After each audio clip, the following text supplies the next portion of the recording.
logical array, I can construct a simple formula that will allow you to experience what I see and hear in real time. Oh, just like St. Lolly's scent-sharing technique. Been there, done that. Sounds like that shaman has some tricks up her sleeve. The arcane and the mathematical are both fundamental laws of this world. Being able to achieve a similar result through both isn't surprising. Anyway, let's get this show on the road. But no comments from the peanut gallery, okay? I know I offered, but I still don't want any interruptions.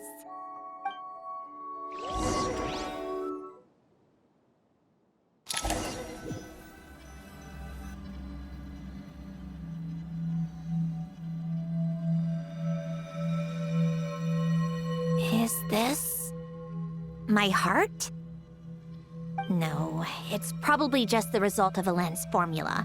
A space dedicated to resolving anomalies. Huh. But it looks like the walls are all... mirrors? You made it.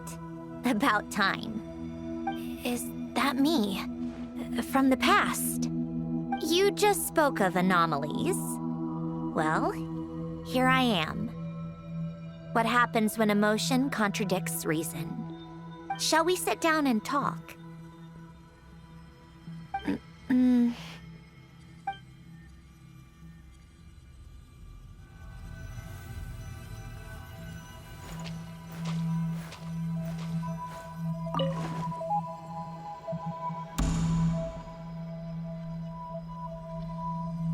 That should do it. Hello? My name is Alain Guillotin. Can you hear me? Brings back memories, doesn't it? The time we spent here. Here. I want you to have this. A notebook? You can use it to write things down. I don't need to write things down. I have unlimited memory. Even so, some things are more important than others, right? You can use it to write about the things that matter. So you wish me to carry out a basic priority sorting operation? I suppose you can think of it like that for now. But journaling is also an act of finding oneself. Much like we use wooden stakes to guide a plant to grow in a certain manner, what we choose to write down gives the soul much-needed direction. In the act of choosing what to forget and what to hold on to, we decide what kind of person we want to become. I don't understand. Like I said earlier, I don't need something like this. This is where we were born, where our life began. Mornings of tending to the garden, afternoons spent cleaning, reading, or studying, evenings of cozying up by the fire, listening to Alain share stories about his past. Alain. What is it? What are you drinking? Oh, this? It's coffee. It, makes me more productive. I want to try it. Oh, okay. Here.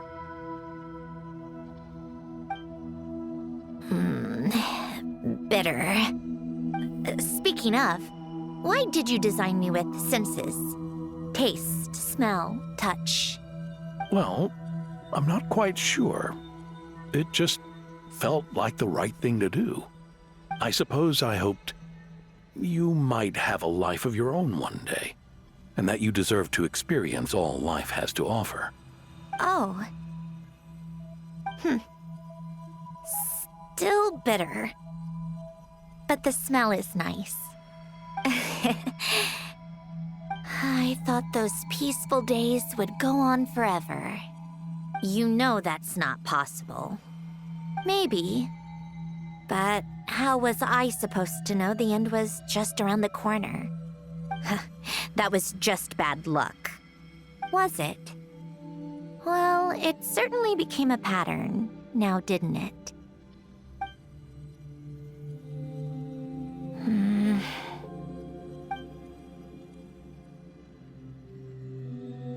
Over time, one of the habits we picked up from Alain was a love of coffee. We even took to hosting tea parties. A machine acting like a human. Kind of laughable, right? I suppose that's just what I'm used to. Yeah, that's just what we're used to. Hey, this place isn't half bad. Great spot for a party. More and more people seem to be showing up to my tea parties uninvited. Anyone care to explain? Can you blame me? I saw Columbina leading Capitano somewhere, and I had to see what that was about. I had simply asked Columbina where I might find Arlecchino. I have business to discuss with her, and Columbina suggested looking here. Tartaglia and I were unaware that this was a private gathering. Apologies for the intrusion. It won't be for long. Whatever. Just add it to the list of annoying things that have happened today. What's one more? Since you're here, you might as well stay for a cup of tea. See? Told you she wouldn't mind. Much obliged, Sandrone. Well, look who we have here. Good thing I brought extra desserts. This has turned into quite the occasion. Capitano, I was just about to go find you. Pardon the intrusion. Rest assured, I won't sully your gathering with talk of work. We can have our discussion later. Spoken like a true gentleman. A certain unmannered 11th seat could learn a thing or two. You know, you really should start being nicer to me, Rosaline. Or I might just snatch that 8th seat right out from under you. I'd like to see you try. If you're gonna fight, take it outside. The only mess I plan on cleaning up is tea-related. I still don't understand how our quiet afternoon turned into such a crowded gathering. One by one, people just kept barging in. And then, one by one, they left without a word. Yeah, pretty annoying, huh?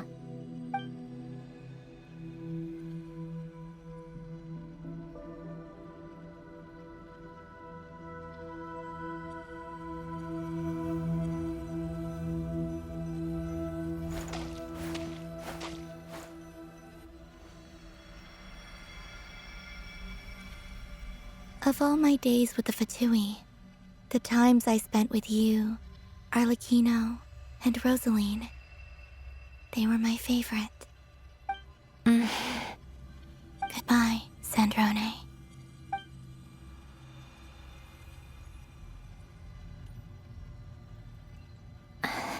Don't go, Columbina. We should have just said that. Why didn't we? If we had, would the story have had a different ending? She couldn't stay. There was no future for her here. She would have just faded away. You're right. I suppose that's why you call me an anomaly. Every time you make a decision, there's a voice inside your heart.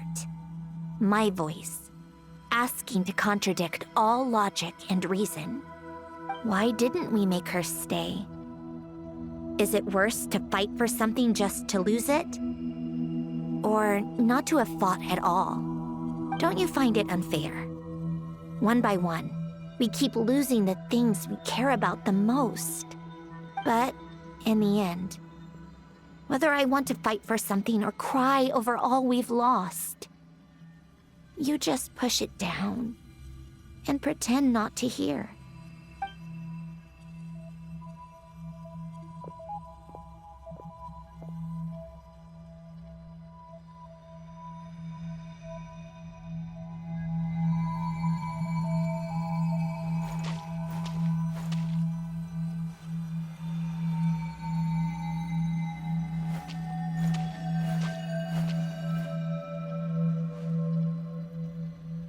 And now, even Polonia, the other half of Helen's legacy, the last remaining member of our family, even Polonia is no longer with us. I did everything I could, But it's just like Elen always said. Polonia was one of a kind. There was no replicating what he managed to create. Don't you feel like our connection to the past is fading bit by bit? Like, even the things we have left are slowly slipping away. I suppose. But you can't move through life without having to say goodbye.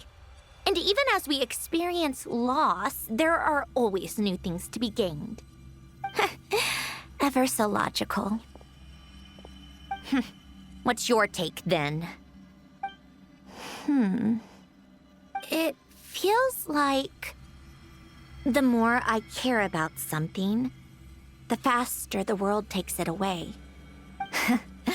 It sounds so stupid, but I can't help it. That's the hand life has dealt me time and time again. Why even fight for something that's just going to be lost in the end? Better to never have had it at all. Better if it would all just disappear. Dark, I know. But the heart wants what it wants.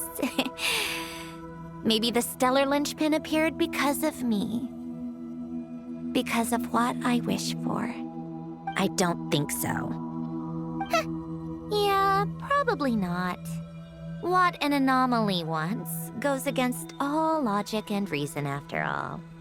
Well, go ahead and do what you came for. You're here to resolve the anomaly, aren't you?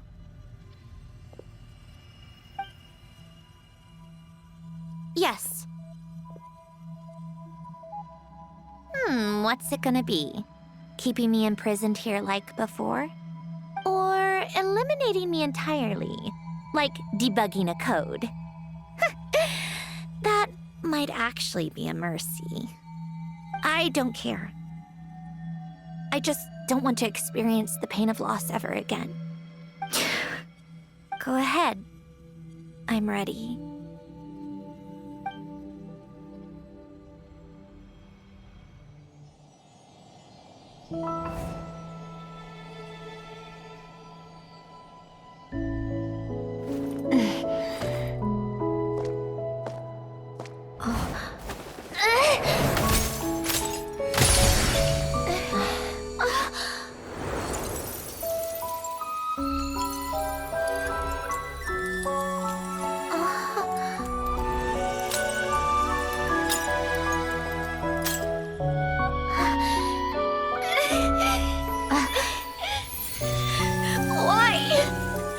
Why do we keep losing everything we care about?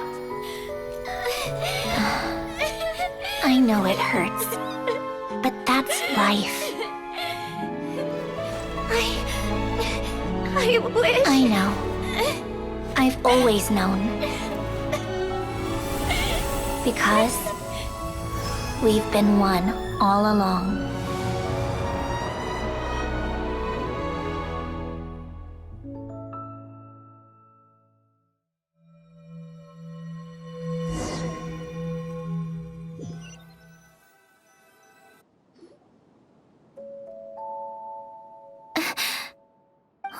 Sandrone? I'm fine. It's okay to cry, you know. Cry? You've got to be kidding me. Save the comforting for someone who needs it, Paimon. The emotional side of my core algorithm. My emotion module has always been fully developed and operational. Elen tried to tell me that too. I've just chosen to ignore her voice all this time.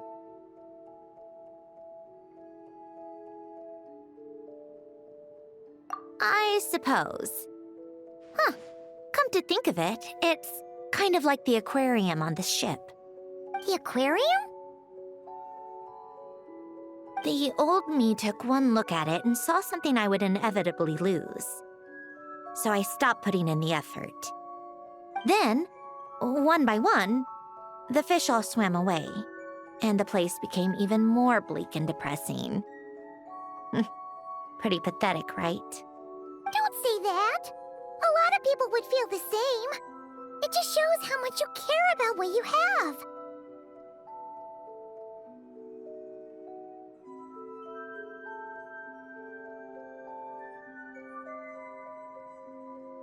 Now? After seeing what you've done with the aquarium, I have to admit, I think it's beautiful. It's like you said, we get to keep the things we gain along the way. And those are things that can never be replaced, because we choose to hold them in our hearts. Well said. Besides, I've already died once. I'd be stupid not to make the most of this second chance.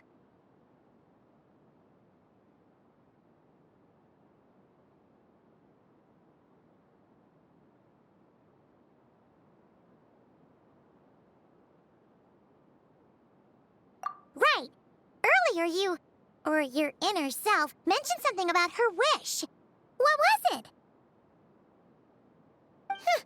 You think that's something you can just ask and I'll tell you? Think again. I may have accepted my emotional self, but I'm not about to go all soft and mushy on the inside and pour my heart out.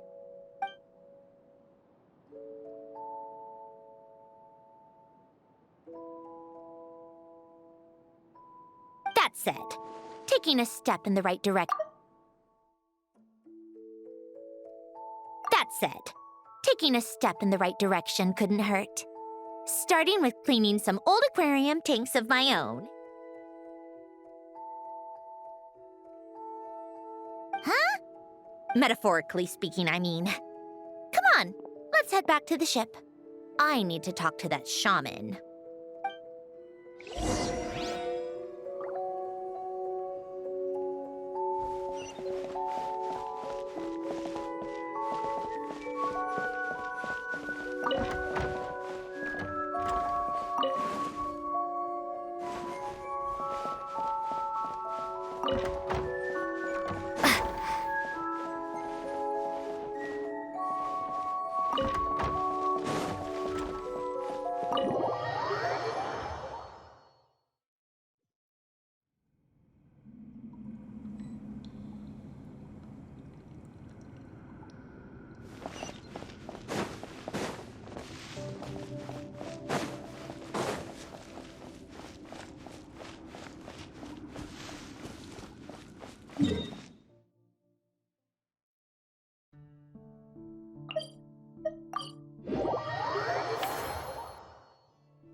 Huh?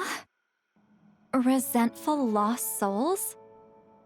You couldn't get comfortable sleeping near the Opera Epicles, right? Well, I bet that's why. The Fountain of Lucine is where all the water in Fontaine gathers. So that's where the emotions within the water converge as well. Hold on. If it's souls we're dealing with, feeling uncomfortable should have been just the beginning. I should have been able to hear their voices or something. And under normal circumstances, I'm sure someone of your talents would have. The problem is, these souls are no longer complete. Remind me how they ended up like that again? You mentioned something about them being split apart? Yes, it's called soul severing. Renee of the Nartsitzenkreuz Ordo came up with it. After learning of Fontaine's impending doom, Renee thought if he could find a means for the soul to live on in perpetuity, it might ensure the world's salvation. Soul severing was the first step of his research. Unfortunately, his theory of the four orthants was imperfect at the time, and a failure along the way caused his physical form to dissipate.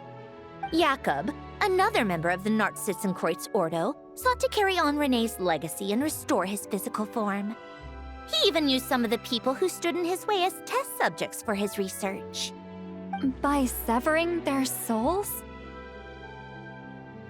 Yes. After Renee successfully awakened, the two continued their research, and all the severed souls ended up merging into Renee's consciousness. After you saved Fontaine by turning Fontainians into true humans, these souls returned to the ley lines. But the souls severed before Renee awakened had nowhere to go, doomed to forever wander the waters of Fontaine as listless spirits. Almost as if they exist outside the bounds of this world, unrecognized by the ley lines or fate. No wonder I couldn't sense them.